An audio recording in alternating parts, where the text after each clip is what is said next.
Hujat tiba-tiba, "Luan, lu lihat Instagram lu Twitter trending topik lu." Hah, tumben-tumbenan trending topik. Kenapa? Lukman Sardi. Sorry trending topik gitu kan. Gue baca men, isinya gak ada yang bagus. Mau dibunuh lah, hal darahnya lah. Ya basic lah, kayak bagaimana lu harus jalanin sholat 5 waktu. Ya. Lu baca Quran Ya. dan segala macam. Gue juga punya les Quran. Tapi selama perjalanan itu timbul banyak sekali pertanyaan. Jujur pada saat itu hal yang paling juga membuat gue bertanya adalah gue baru tahu bahwa kita punya prinsip yang beda dalam sisi agama gitu kan. Gue Muslim, dia Kristen. Jadi menurut gue itu udah salah. Ya udah jalanin aja deh. Kita nggak tahu juga. Maksud gue ini kayaknya sesuatu yang agak sulit gitu ya. Tapi gue ngerasa nyaman aja udah gitu. Sebenarnya gini, kalau pada dasarnya sebenarnya kalau gue ditanya itu jadi problem, ya jadi problem. Tapi buat gue pada masa itu gue merasa gue nggak mau mikirin gitu. Maksud gue ya udah gitu. Emang kenapa kalau beda nikah aja gitu. Gue cuma berpikirnya kayak gitu. Dan sebenarnya kalau kita ngomong latar belakang keluarga gue juga bukan yang sama semua gitu. Sepupu-sepupunya bokap gue yang di Jogja ada yang Katolik, ada yang apa gitu. Bahkan adik gue yang paling kecil itu sudah memutuskan lebih dulu convert untuk jadi Katolik. Wow. Sebelum gue gitu. Jadi itu bukan sesuatu yang aneh buat gue. Bukan sesuatu yang jadi kayak, kok ada kejadian kayak gini. Right. Even waktu bokap gue kawin sama Mama Marini, kan Mama Marini statusnya pada saat waktu itu kan Kristen juga. Karena bapak ibunya Kristen. Cuman akhirnya Mama Marini memilih untuk masuk Muslim. Tapi bapak ibunya kan enggak gitu. Jadi ini hal yang sebenarnya sering gue lihat dan ada di hadapan gue. Sebenarnya yang punya influencer gede banget di awal itu sebenarnya opa gue yang dari Mama Marini. Jadi opa gue yang dari Mama Marini ini dia tuh tentara. Tapi tentara yang lembut, tentara yang gue ngerasa kalau dia tuh kayaknya orang yang sangat jujur. Terus semua tuh kayak gak pernah marah, semua tuh based on kasih. Gitu, kayak dia jalanin banget tuh prinsip kasihnya itu gitu. Itu udah jadi sebuah pertanyaan besar buat gue. Dan gue merasa impactnya lumayan gede itu kata-kata itu. Yang disitulah momen sebenarnya gue akhirnya berpikir gue harus melakukan sebuah perjalanan deh. Mencari tahu sebenarnya I'm basically Muslim. Gue juga diajarin bagaimana menjadi Muslim yang baik dan benar sama bokap nyokap gue. Bukan in fanatic way. Jadi keluarga gue itu bukan keluarga yang fanatik. Tapi mereka berupaya untuk mendidik anaknya dari sisi agama itu dengan baik dan benar. Basic lah, kayak bagaimana lo harus jalanin sholat 5 waktu. Lo baca Quran dan segala macam. Gue juga punya les Quran. Tapi selama perjalanan itu timbul banyak sekali pertanyaan. Jujur pada saat itu hal yang paling juga membuat gue bertanya adalah ada waktu itu guru agama gue yang selalu mention bahwa orang yang di luar agama yang ini akan masuk neraka. You know what I mean? Sedangkan pada saat itu gue lagi dalam proses pencarian gitu, pengen tahu. Terus gue berpikir, kan katanya Tuhan itu maha besar. Kalau begitu kan berarti Tuhan kecil banget ya. Maksudnya gue jadi berpikir, gue bertanya gitu, kenapa gitu. Dan gue gak pernah punya dapet jawaban yang jelas gitu, yang pas gitu. Bahwa kalau Tuhan maha besar, berarti dia ngelihatnya gak dari sisi itu gitu. Tapi ngelihatnya dari, kasarnya gini, let's say gue dari agama A, agama B gitu ya. Kita gak usah nyebut ini agama A, B. Yang A meyakini bahwa kalau yang gak di A, lu masuk neraka.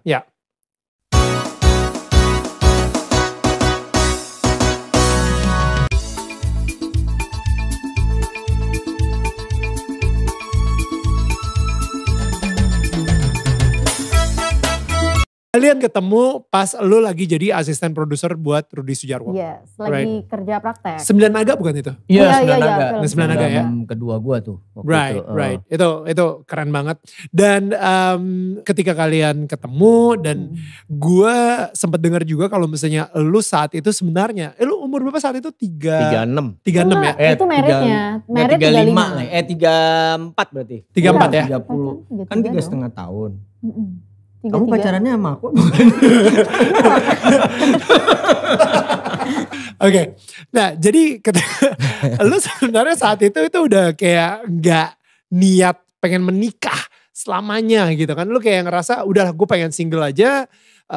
Gue ngelihat bokap gue gagal dalam pernikahan beberapa kali. Ngapain gue menikah juga. Sampai akhirnya lu ketemu Lia. Iya betul, karena gue udah di momen yang kayak gue ngerasa ya gue pacaran gitu. Cuman akhirnya gue ngerasa gue punya trauma dengan pernikahan gitu. Karena bokap gue kan 2 kali cerai. Even udah 20 tahun nikah aja terus cerai lagi gitu. Maksud gue kayak, jadi ya udahlah gue gak usah mikirin kayak gitu. Nah at some point gitu kan balik lagi, ini kan sebuah perjalanan Daniel. Gue meyakini banget kalau di saat ini tuh akhirnya gue melihat bahwa bapak gue yang di atas itu punya skenario yang luar biasa buat gue. Yang gue gak pernah sadarin gitu.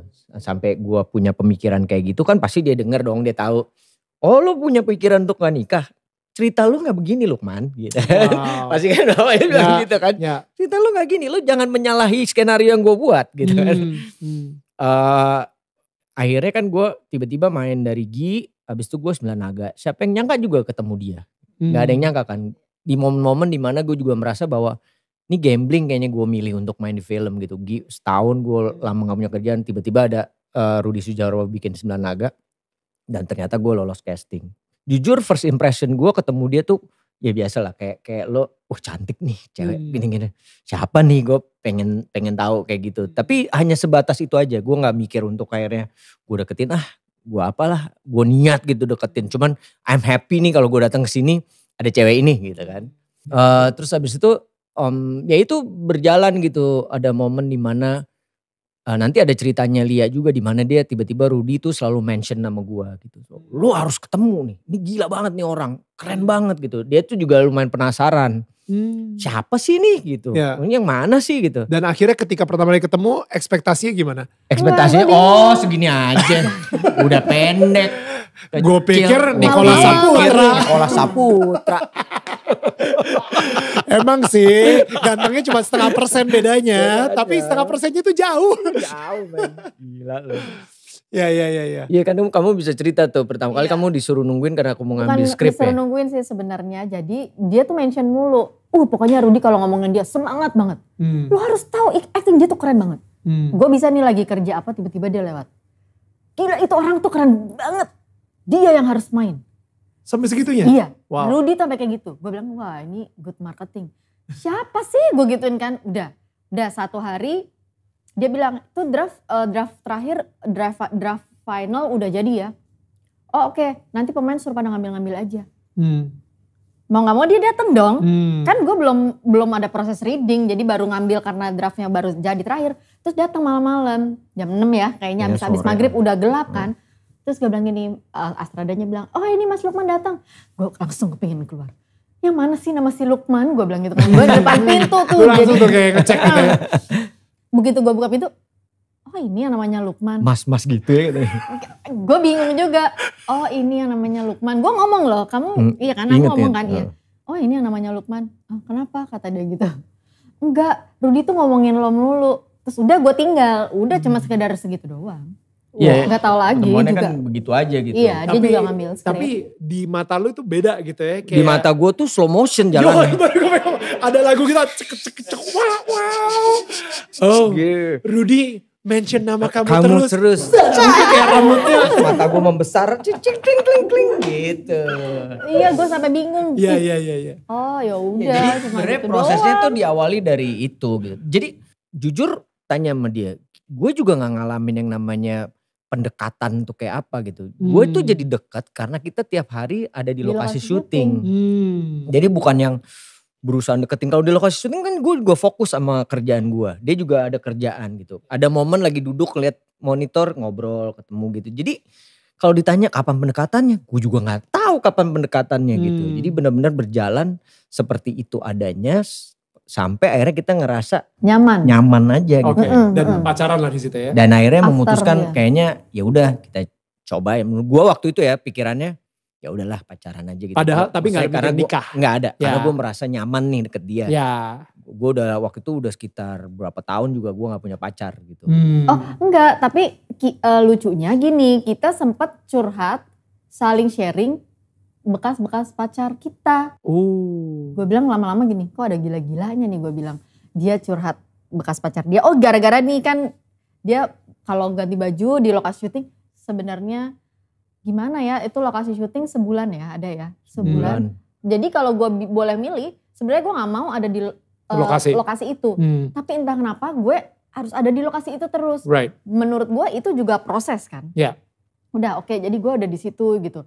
Terus gini, satu hari dia mau ganti baju, kayaknya buru-buru buka gitu. Nah, terus ketika dia buka baju, ada nama bekas pacarnya di sini. Ah serius loh? Iya. Ada dulu. Terus gue ledekin. Tato. Hah? Nama siapa? Nama pacarnya ya? Namanya Agus.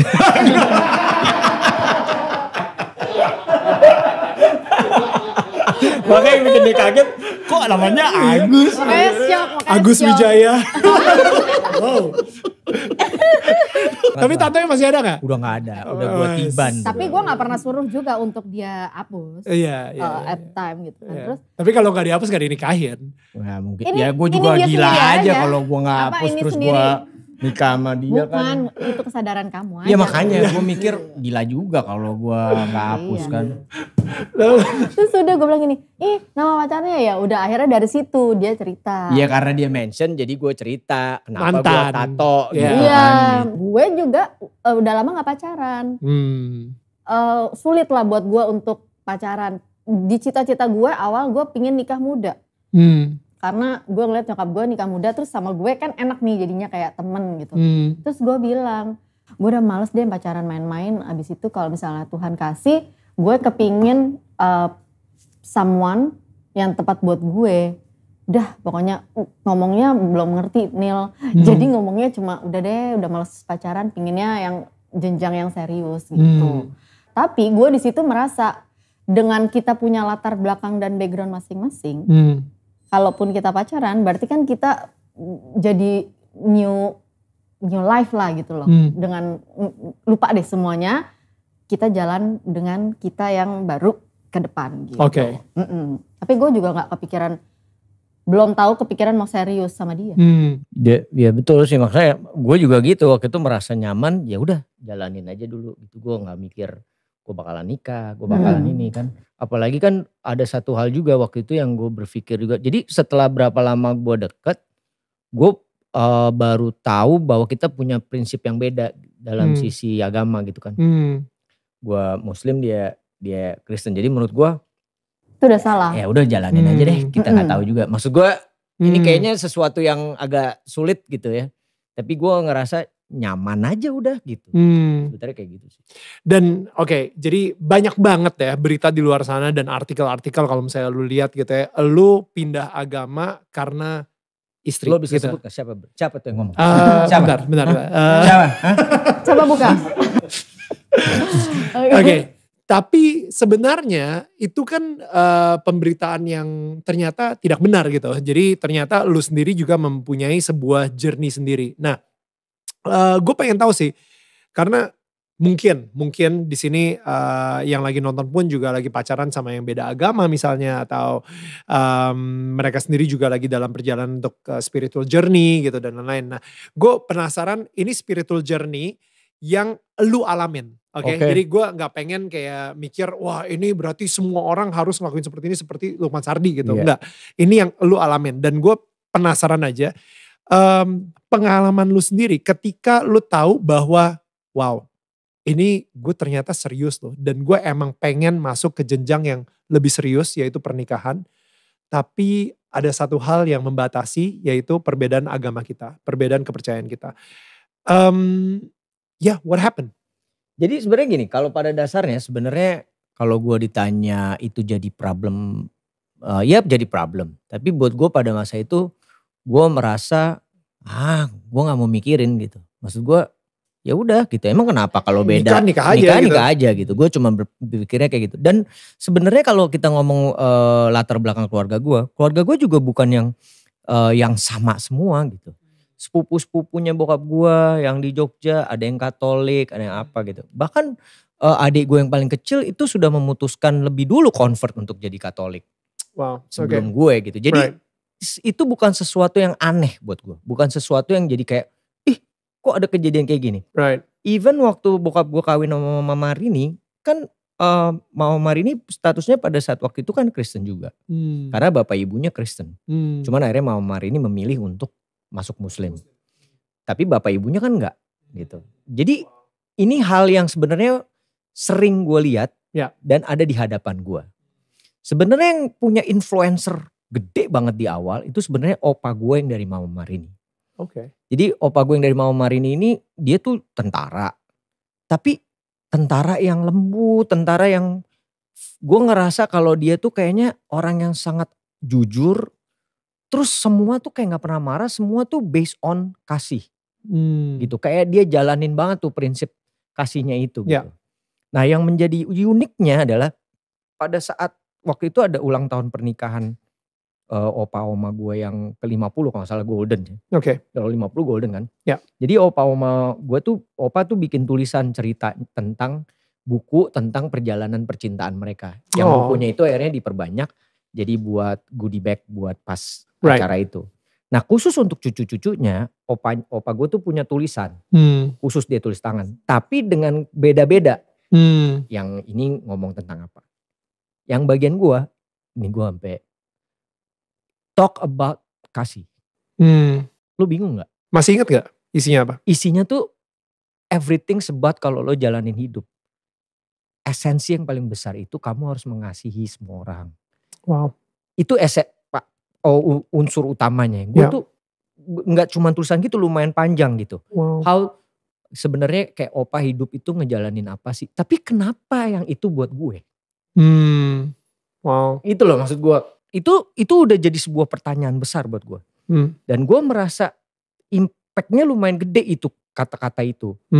Yang disitulah momen sebenarnya gue akhirnya berpikir gue harus melakukan sebuah perjalanan deh. Mencari tahu sebenarnya I'm basically Muslim. Gue juga diajarin bagaimana menjadi Muslim yang baik dan benar sama bokap nyokap gue.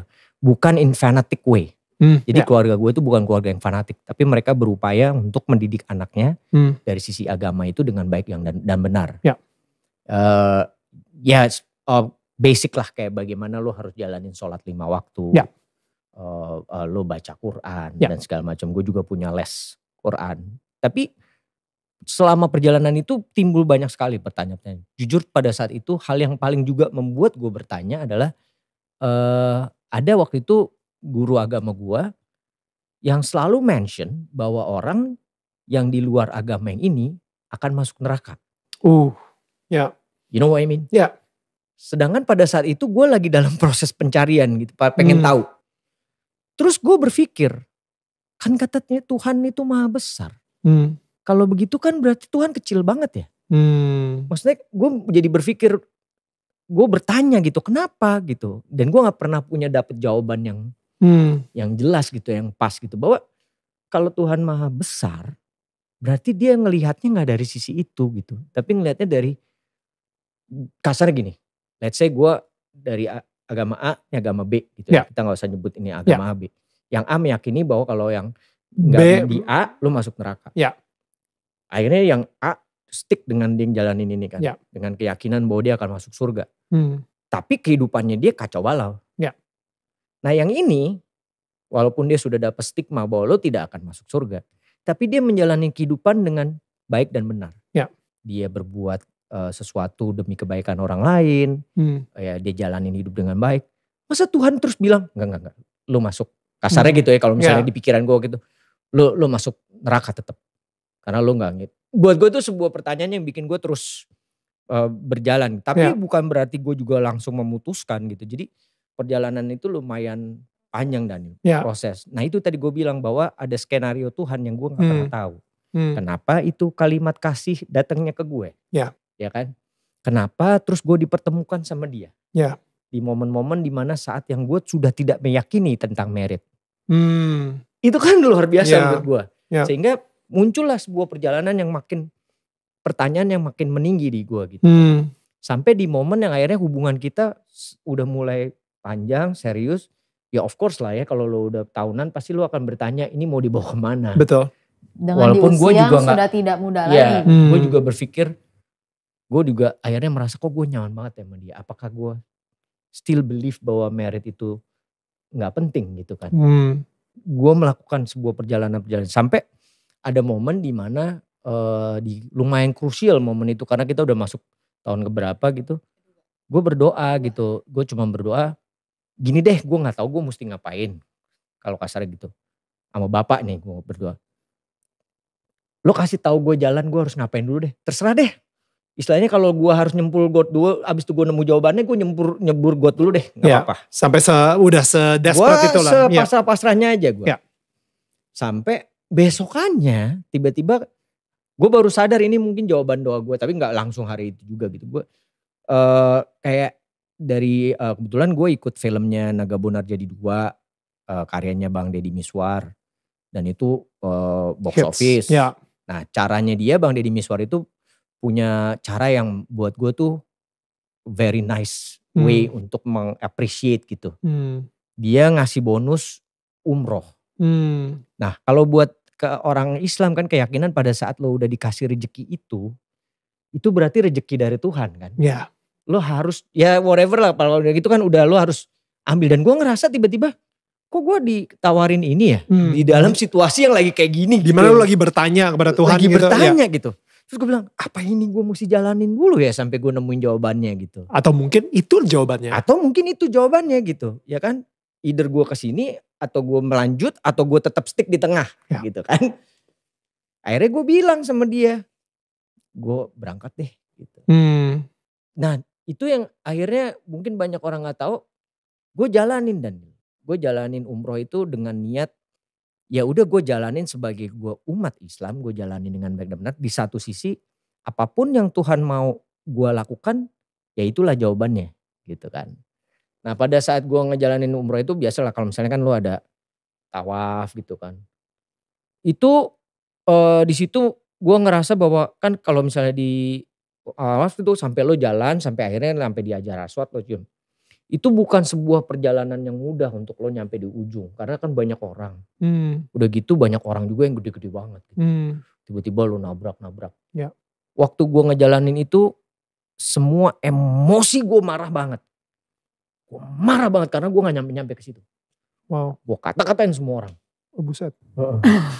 Dasar orang Afrika lo menang gede aja lo badan gitu. Di tanah suci nih. Iya emosi dia.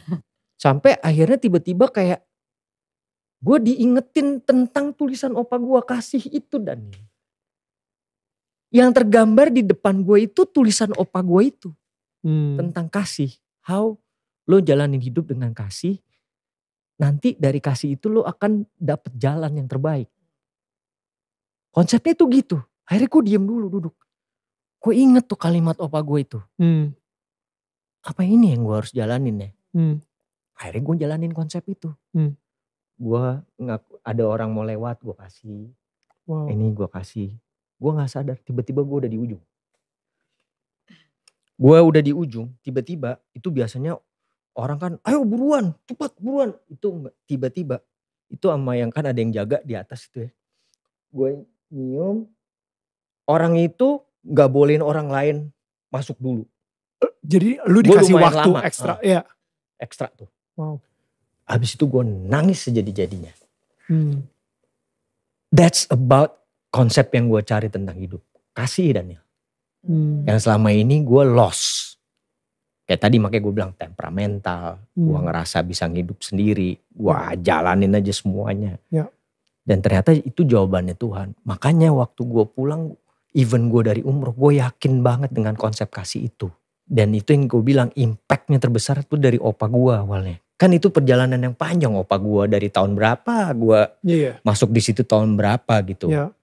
Kan itu buat gue sesuatu yang luar biasa banget bagaimana Tuhan membawa gue sampai ke titik yang gue menemukan jawaban yang paling benar gitu istilahnya dari dia gitu. Akhirnya gue pulang gue lumayan bulat gitu untuk memutuskan bahwa ini yang akan gue jalanin gitu. Jadi gak sesuatu yang bilang ya tapi nggak langsung bilang kan gue juga nggak langsung tiba-tiba datang gue ngomongin kan gue pulang gue proses dulu lalu berproses lagi gue mikir lagi ternyata gue merasa nyaman dengan konsep kasih tersebut dan gue juga ternyata ngelihat juga dari bapaknya dia akhirnya gue review lagi gitu bapaknya dia kan dulu nikah tuh 15 tahun tuh beda agama. Wow. Oh jadi jadi bokap lu sendiri beda agama sama nyokap. Sampai akhirnya bokap yang Memutuskan. ngikutin nyokap gitu ya. Iya. Nah gue tuh ngeliat bagaimana di keluarganya dia itu ada konsep itu dari bapaknya. Kayak misalnya lo makan bareng keluarga. Bener-bener kan perjalanan hidup gue tuh cerai. Habis itu gue lumayan ya udah gue sendiri aja. Lu kayak Gua nggak ada satu pegangan yang konsisten. Jadi gue ya. lumayan look up sama bapaknya dia gitu. Merasa bahwa gue nyaman. Walaupun bapaknya dia juga bukan yang Lukman gak gitu. Bapak gue kalau bapaknya dia kan udah kumisan. Malah Kan anak perempuan satu ya. Iya. Jadi kalau ketemu Nah, siapa cerita tuh, lagi gitu. nih, gue gak apa-apa cerita sini. Kalau sekarang mah gue udah luar biasa deh, mertua gue cintanya sama gue cintanya sama mertua gue gitu. Dulu ibunya dia tuh kalau misalnya gue nganterin ke rumah dari atas balkon gitu, dia lihat, oh sama supir baru dianterin. Ada rasa takut gak dari lu ketika lu memilih kasih tersebut gitu ya? Lu jadi ya udah film gak akan dipakai lagi, gak laku lagi, dimusuhin sama beberapa pihak. Jujur lo pertanyakan gini, ini baru orang pertama yang nanya ini soal gue dia. Apalagi tuh orang tahu gue setelah gue main film Sang Pencerah bro, gue jadi Kiai Haji Ahmad Dahlan gitu kan. Ternyata itu jadi gila-gilaan. Ya. Orang pada nonton gitu kan. Dihujat tiba-tiba, Luan lu lihat Instagram lo Twitter trending topik lo. Hah tumen-tumenan trending topik. Kenapa? Lukman Sardi. Sorry trending topik gitu kan. Gue baca men isinya gak ada yang bagus. Mau dibunuh lah, hal darahnya lah.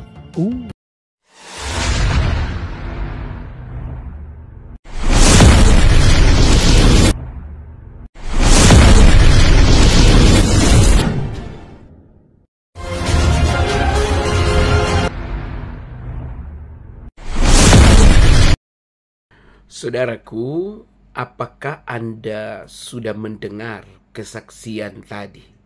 Ya, ini bukan soal prinsip yang diajarkan dan ditanamkan sejak kanak-kanak, tetapi ini soal kecerdasan di dalam kita berpikir tentang sebuah kebenaran. Bagaimana mungkin Allah yang mengasihi itu kemudian menyatakan prinsip-prinsip yang berbeda yang diterapkan dalam kehidupan umatnya. Saudaraku yang terkasih dalam Tuhan, orang cerdas akan pasti memikirkan hal tersebut. Kiranya video kami ini dapat jadi berkat bagi saudara, bagaimana para artis-artis ini mengenal Tuhan Yesus Kristus. Mereka percaya kepadanya dan mereka mengasihi Dia. Ini mengejutkan kita, tetapi ini fakta. Karena itu, janganlah engkau keraskan hatimu. Saat kau dengar video ini, buka hatimu, terima Dia sebagai Tuhan dan Juru Selamat. Saya berdoa untuk saudara diselamatkan Yesus Kristus. Haleluya. Puji Tuhan. Bagikan tayangan-tayangan kami, subscribe bagi yang belum, like, komen, dan saudara dapat sharekan itu kepada teman-teman yang lain supaya mereka juga menerima berkat Tuhan. Tuhan memberkati kita semua. Shalom. Haleluya. Puji Tuhan.